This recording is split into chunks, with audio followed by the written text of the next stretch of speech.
My fellow Ambalanders, Shake Day. This is Dr. Ayaba. I want to talk today about a series of issues, and I would like to be as slow as possible. What has kept us going up till this moment foundationally is knowledge. Knowledge has been very critical in understanding the barbarians, understanding our history, and the historical manipulations that have been used to weaken our resolves. And these manipulations have been propagated by our own. So sometimes it comes across as something to be considered, something making sense. Yesterday, I listened to an audio. I couldn't listen for long. I thought it was disgusting. It came from Dr. Akwanga. I will not talk about the content of the audio. What I want to address are the motivations behind some articulations that are being propagated out there. They are around the issue of international process of resolving our conflict versus a domestic approach that is preferred by the barbarians and their enablers within Amazonia.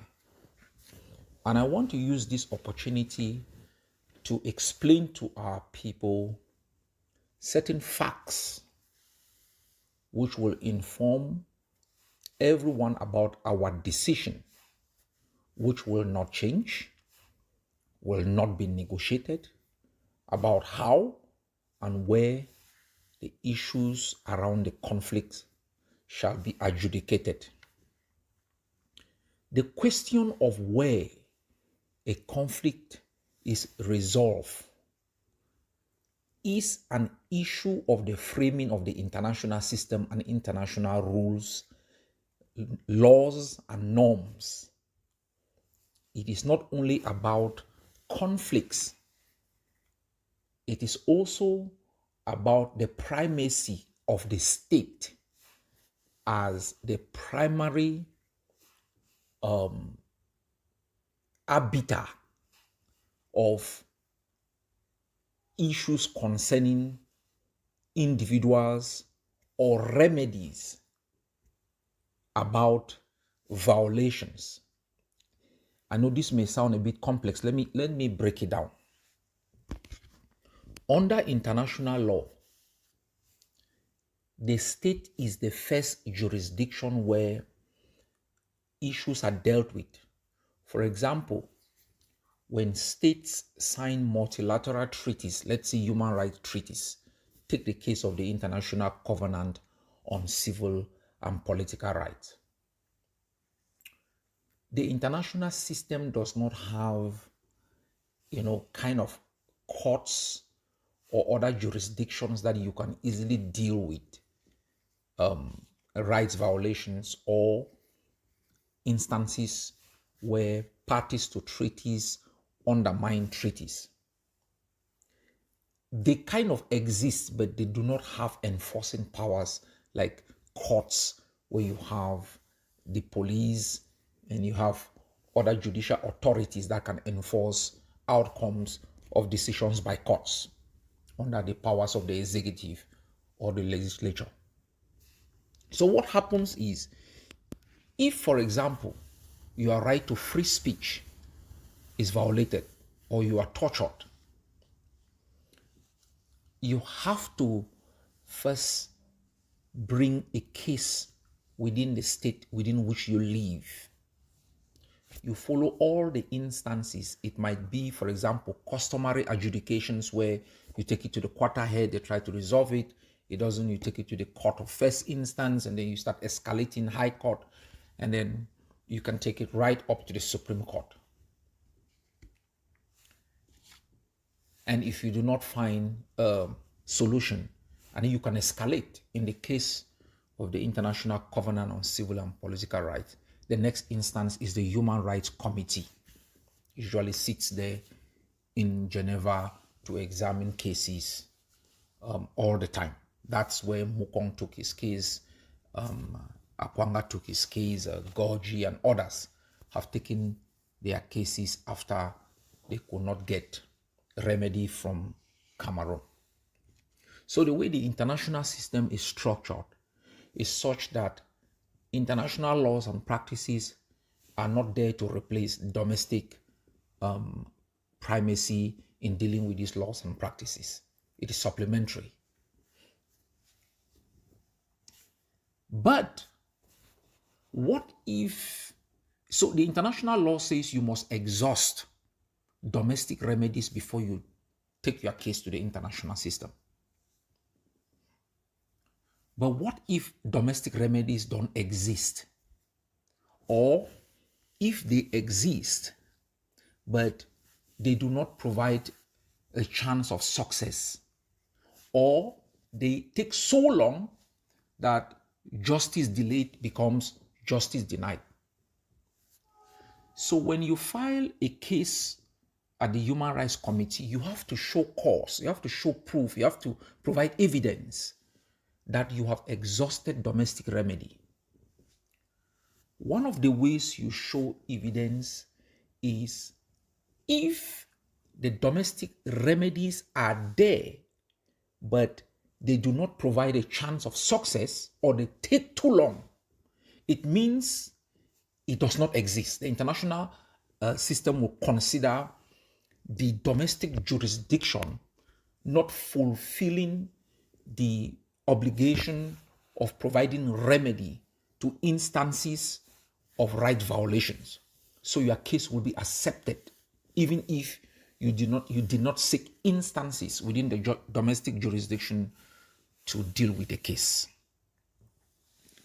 I would explain further why I'm using this basic example so you can understand the way the domestic interacts with the international, either in remedies concerning human rights violations or on issues of conflicts and remedies concerning those conflicts. So now let's extrapolate. Let's take from this particular argument now into the instance of a conflict. When there is a conflict, let's say, and let me use this opportunity, I've explained this many times, so we sometimes confuse conflict and war. Conflicts are the issues that you are accusing the other party of not being able to resolve, or accusing them of causing onto you. For example, the conflict with Cameroon is that of occupation. They've occupied our country. And the consequences of occupation are life deprivation, deprivation of liberty, and all other issues that deal with exploitation, extortion, and many others. So the conflict with Cameroon is occupation. The method in resolving this conflict, they can be dialogue, it can be negotiations, and it can also be civil disobedience. It can be direct actions, it can be boycotts, it can also be armed resistance. Now, so when there is a conflict and there are conflict parties, take the case of Ambazonia and Cameroon, we should realize why we have insisted that the conflict cannot be resolved within Cameroon. and that Cameroon does not have the legitimacy as one of the conflict parties, as they accuse to adjudicate or to be the umpire in the conflict between itself and Ambazonia. And I will explain why. But let me I bring you back to the issue of exhaustion of domestic remedies. This audio might be long, but forgive me for that.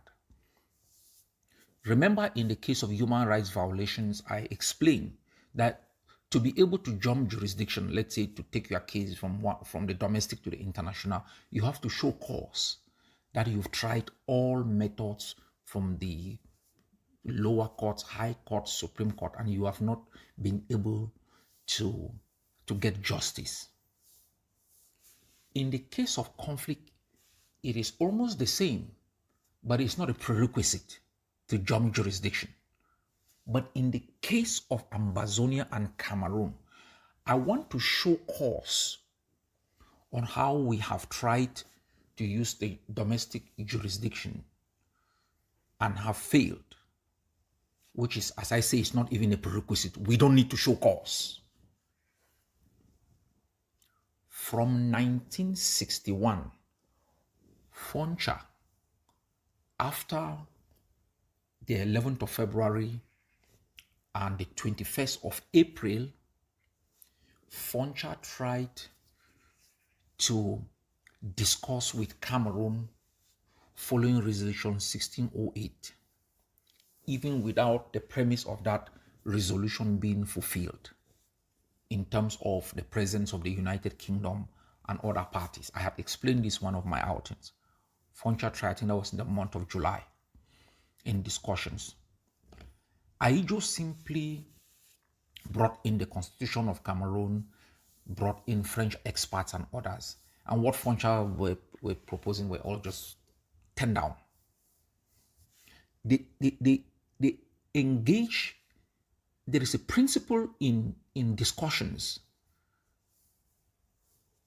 which is very critical. It's the principle of good faith. When parties enter into agreements or sign treaties, they do so expecting that the parties to the treaty or to the contract or to the agreement will respect it. They do so expecting that those who negotiate, those who draft, those who sign and then ratify, do so with the intention of respecting it. Therefore, you have good faith. That is how international treaties function. Even though there are now instances of enforcement, there are remedial actions that can be taken by international bodies. You have arrest warrants now, you have confiscation of properties and things like that. But primarily, it is based on good faith. Cameroon has never been a good faith actor. It voted against Resolution 1608, then engaged to manipulate its premise. It did not believe in it. 11 years later, it overthrew the same constitution it had imposed on us with so-called peaceful revolution with a we or yes vote to institute the United Republic of Cameroon. February 1984, it unilaterally collapsed the so-called United Republic and imposed La République du Cameroun on us. From 1990 up till today, I have stated instances of efforts we have made, even using constitutional proposal to amend the unitary constitution to be able to bring back the federal system. They have rejected every method. Even in fighting for the GCE board, the University of Boya, it has been a Herculean task. The formation of the SDF was based on how Ambazonians could at least take power and manage their own country based on their own values. It was hemmed in, where the SDF thought they could take over urban councils, those guys impose a government delegate where they say, okay, we will take over the rural councils. The GO became the guy that had to approve budgets. That is how these barbarians denied us even basic opportunities within the domestic jurisdiction to protect our identity, protect our way of lives. Anytime there was an issue, whether in terms of convening a sovereign national conference that could have laid the foundation for an emerging democratic state that would guarantee the rights of individuals and peoples, Cameroon was the only state that never convened one. It then convened grand large débat through telephone and faxes. Every instances that these barbarians have had to show good faith in how issues could be dealt with, they have failed. Students rise up in the University of Buea to ask for basic changes. They were shot at point blank range. I was dismissed from that university and banned. Akwanga was dismissed and banned. Just because you oppose certain policies of the enemy. Then AAC 1, the Buea Declaration that cataloged our injustices, was rejected. AAC 2, 1994, the Bamenda Proclamation that laid out a roadmap. Should La République fail to respect the Buea Declaration, that we were going to follow to restore our state. Water cannons were all over Bamenda, shooting at people. We conducted the signature referendum 1995 to show, since they were saying there was just a minority of Ambazonians that were clamoring for independence, we wanted to show that no. And the signature referendum was very clear.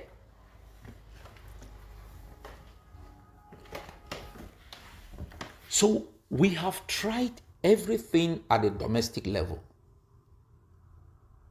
Not even to have independence, to have the structure of the state revisited, to have actions by the state of Cameroon against Ambazonians revisited.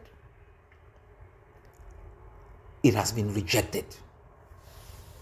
Then 2016, before 2016, before you people saw the things that were going on, take from 2014, when lawyers and teachers started meeting, there were meetings upon meetings before we saw what was going on out there. We saw the brutality of the enemy.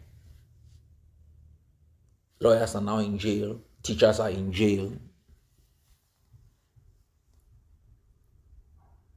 Then we move, lawyers and teachers started talking about federalism, non-starter. They move into exile. They join the nationalists to advocate for what we have more than 35 years ago been talking about. That there is nothing these barbarians will do that will guarantee our existence, because they do not consider us as humans. They do not consider our humanity. They have distorted history until they themselves have started believing in the false narrative that there was some Cameroon that existed, which they are the mother state of that Cameroon. And they have the power of life and death to unite that Cameroon under one authority, which is them. That is the falsehood that is digging these barbarians into their own graves, using Ambazonians, pseudo intellectual historians, and barricaded advocates. Now, since 2017, that we launched the armed resistance against the war they declared on us. First, they denied we even existed. They call us terrorists, 2 cubes of sugar. They call us all sort of names, promised to destroy us in 2 weeks. When the inevitable was glaring at them with unmistaken clarity, they started forming bilingualism commission. They started playing those their domestic shenanigans with the hope that they'll convince the vulnerables and the gullibles to buy into their delaying tactics. What they forgot to realize was within this struggle were veterans. Veterans who have gone through their manipulations and deceit and delaying tactics and were no longer interested in taking the bait. They believe that since we, in our own falsification, believe that history always begins with us, that the day we join this struggle, that is the day our own history of resistance began. That they were going to use that limited knowledge to manipulate us. And those who become used to this, their manipulation, will be termed as extremists. As I said the other day, the Ambazonian opposition to Cameroon's presence is not a historical fact of the 1960s. It is inherent in the Ambazonian in its opposition to foreign domination and oppression. It was manifested in the 19th century by Kuva Lekenye, demonstrated by the Bafut people, showed by the Asonganyis of Lebialem and the Fondom. So our strength, our opposition to foreign domination that has manifested itself in children, in girls and boys rising up on the streets of Bamenda 1990, students taking up even in the University of Yaoundé and Boya and everywhere, including the same Akwanga in Victoria, are things that are inherent in us. We are against injustice. We are against foreign domination. So why am I making this audio? I am making this audio because of the effort by some losers out there thinking that, they are going to take us back down into Cameroon to have some discussions with Cameroon on the future of Ambazonia, or we are going to renegotiate or contemplate the outcome of total independence and freedom. So they've been using the Canada process to show that it was a failure, and so they must, we must succumb to the manipulation of John Guterres' office. My people, Jesus. Now these are the facts. These are the facts. I want to state the facts about Canada. So any manipulator out there throwing some nonsense is wasting. They are wasting their time. As a leader, I'm not here to talk about the micro. Let me tell you people something. When you people see treaties, I know lawyers will listen to what I'm saying, and I think they have a better understanding, and they are more equipped than myself in understanding these facts. When you see a law, a constitution of a country, there have been several drafts of that law or that constitution. The drafting process is messy. The compromises that are made. That is why there is, in law, people who subscribe to a particular philosophy of law, they call them originalists, where they ask, what was the intent of the drafters? So, if they say everyone shall have a freedom of speech, that statement of law is subject to interpretation. And lawyers know it. You can interpret the spirit, you can interpret the intent of the drafters. And in doing so, sometimes researchers go to find out original drafts. If you look, for example, the 1948 Convention Against Genocide, if you go and look at the original draft that led now to compromises from the Soviet bloc and the Western Hemisphere bloc, you will discover that, the definition of genocide originally captured politicide, it captured even gendercide, it captured other aspects of genocide. And then negotiation watered it down.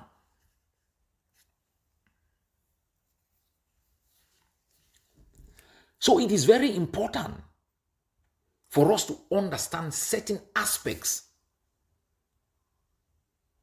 So as a leader, when we go to a process, for example, Canada, there were so many little issues. Little issues. Are they really relevant to the outcome that we produce? They aren't. Historically, maybe. For researchers, yes. One day, maybe 30 years from today, when you go and look at the process of what came out from Canada, you are going to say, wow. Is this what the Ague of Seas stood for? Is this what the APLM, was advocating? Is this what the IG first proposed? And then you will say, wow. The process was messy. But when leaders emerge in signing a treaty, what they do is they focus on the outcome. They hail everyone. That is why when I came out, I saluted the effort of Dr. Akwanga, that of Comrade Yerima, Jomba Akuru. I saw it as a collective endeavor, and I will not change that. It was a collective endeavor. Each group played its individual roles. I leave that to history. It's not a time to come and, bragging rights. No. Some roles are not issues to be discussed here. What did we achieve? I hear others are going around and making a lot of noise. What did Cameroon sign? For the first time in our history, Cameroon append its signature on a document that said, one, it will allow an international mediator to mediate the conflict between Cameroon and, listen carefully, not Noso, not Anglophone, not 2 cubes of sugar, not Le Biafran, not Le Bamenda. That an international mediator will mediate in the conflict between Cameroon and the former British Southern Comoros. First time in a signed document acknowledging us as a people. Number 2, and that this conflict will be discussed based on the root cause. Not marginalization, not language, not some distorted historical fallacies which, they are drinking at this particular moment. What's the root cause? Occupation, violation of borders and independence, in violation of Articles 20, paragraph 1 to 4 of the African Charter on Human and People's Rights, and Article 4 of the Constitutive Act of the African Union, including the Charter of the United Nations, act of aggression. That's the root cause. Root cause is not the consequences of the root cause. When you have fever, it's not an illness. It's a manifestation of an illness. You can use paracetamol to bring down your temperature. But if that temperature was increased by cancer, you need chemotherapy. You can use paracetamol to bring down temperature. But if the illness is malaria, you need Evacuate. All what you are seeing, lack of roads, all these shenanigans are existing there. Those are the fever of the disease, which is that of occupation. Number 2, that Cameroon signed, release of all political prisoners. Sometimes people come out, they're playing this hide and seek, rub my back, crash your back, trying to change facts of issues, and I'm just laughing. Because one day, what I say to you today, one day you will read what they sign. They will be declassified. But the Canadians who are keeping it. If I'm telling a lie, let the Canadians who will listen to this come and say I'm telling a lie. Sign ceasefire 2 weeks plus. Sign to dismantle roadblocks and certain checkpoints and certain barracks. So what is it that some of these guys want to tell you out there? that, oh, Canada was A, B, and C. Communication protocol, which they also signed. Number one, communication protocol. The Canadian Foreign Ministry will make the announcement about the talks. Ambazonia will follow. Then Cameroon will follow. Did you see Canada make an announcement? Did we come out and send out a communication which the three or four parties that took part signed? Did you see Cameroon's own? Plausible deniability? We aren't joking.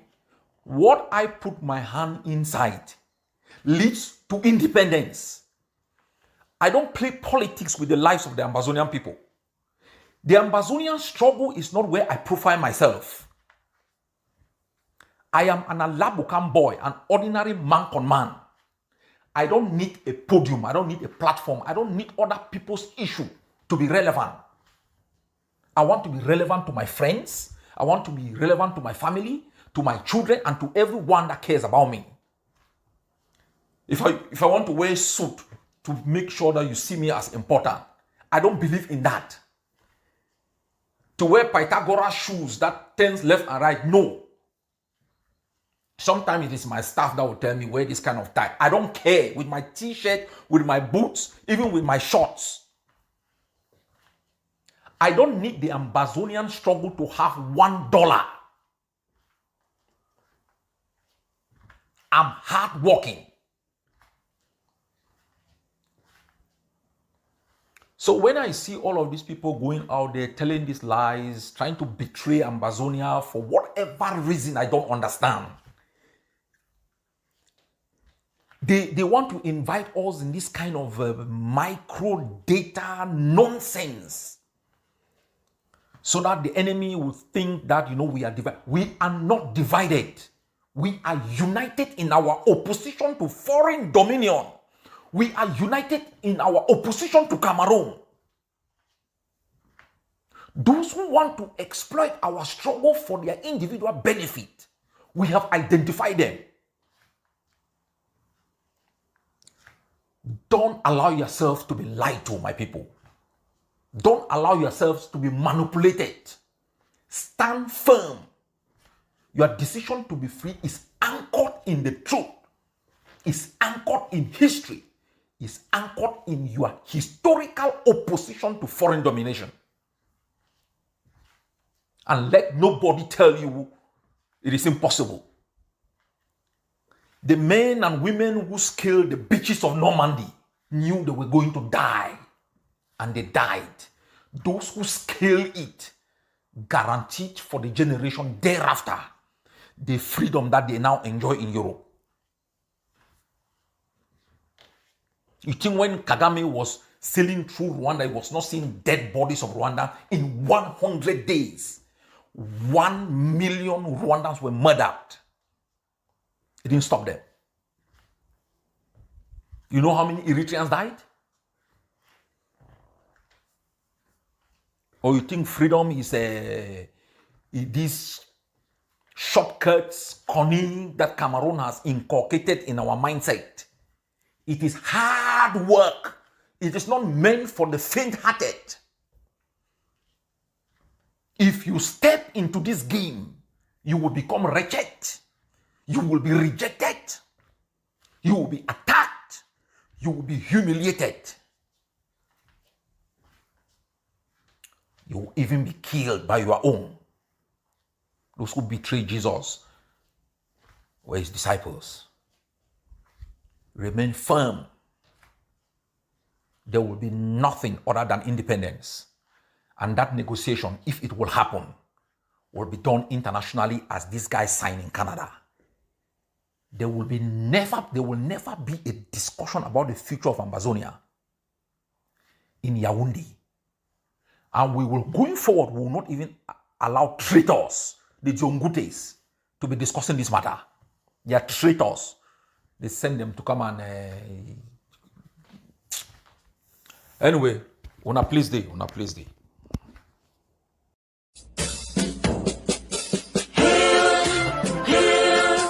Hail this land of glory. We the Amazonian, special loyalty. Praise to our Savior who granted us the freedom. Allegiance to the hero who called the lonely gather. Glory to glory, we rise and never to fall. Here in a nation, flowing with earth and holy. Glory, glory, glory to the Father for making you a nation, a joy forevermore. Ambazonia, land of freedom, you shall live in plenty, meeting our need. And your children shall be like the stars above. The Most High God being the watchman of this nation. Ambazonia, land of freedom, you shall live in plenty, meeting our need. And your children shall be like the stars above. The Most High God being the watchman of this nation.